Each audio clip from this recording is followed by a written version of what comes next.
Imagine this. If you had put $10,000 into Bitcoin back in 2015, today you'd have over $3 million at its peak.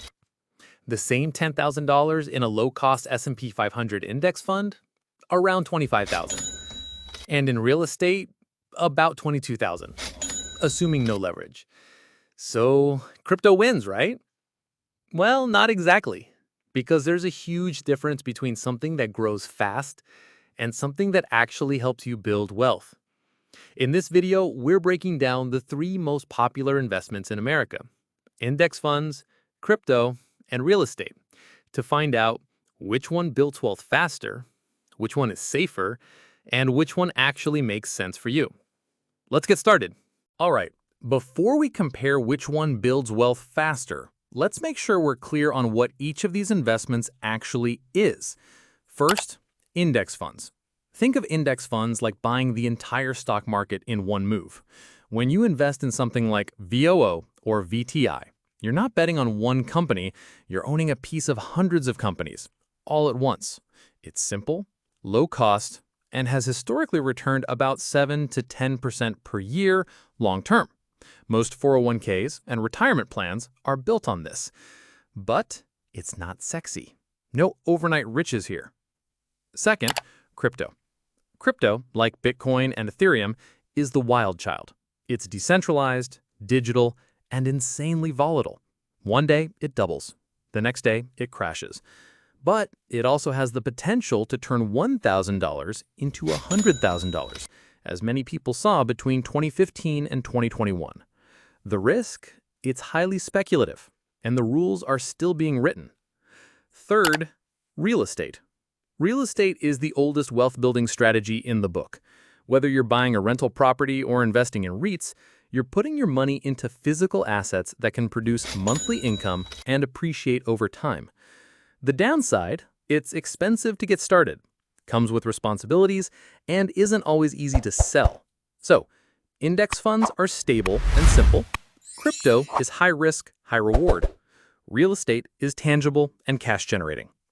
Now that we know the players, let's see how each of them performs when we actually put money on the table. Now let's put all three on the same playing field.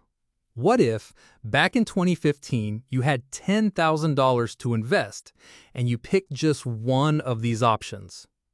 Where would you be today? Scenario 1. Index funds. BOO S&P 500 ETF.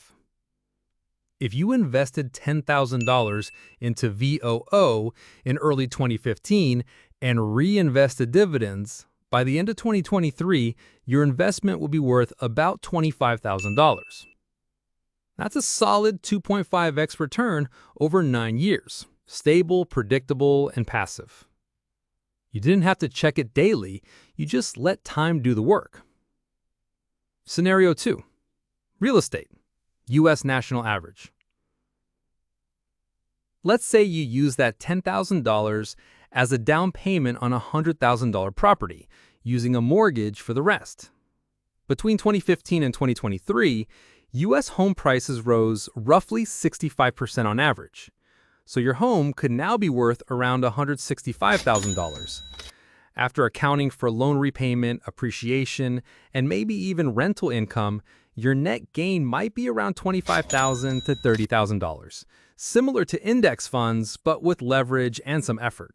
Let's say you bought into Bitcoin in early 2015, when it was trading around $315 per coin. With $10,000, you would have owned just over 30 BTC. Now, fast forward to 2025, with prices around $100,000 per Bitcoin, that same investment would now be worth over $3 million. But here's the catch. Could you really have held on to that investment for 8 years through 80% crashes, market panics, regulations, and media FUD?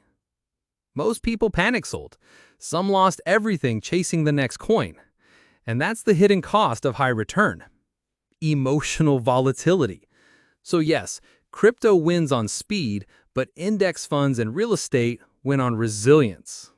The real question isn't just which one makes the most money. It's Which one can you stick with long enough to see results? On paper, crypto crushes the other two. But building wealth isn't just about how fast your money grows. It's about how well you manage the journey getting there. So let's compare these three investments across four critical factors most people ignore. 1. Volatility. Crypto is like a roller coaster in the dark. Bitcoin has dropped over 80% multiple times in less than a year.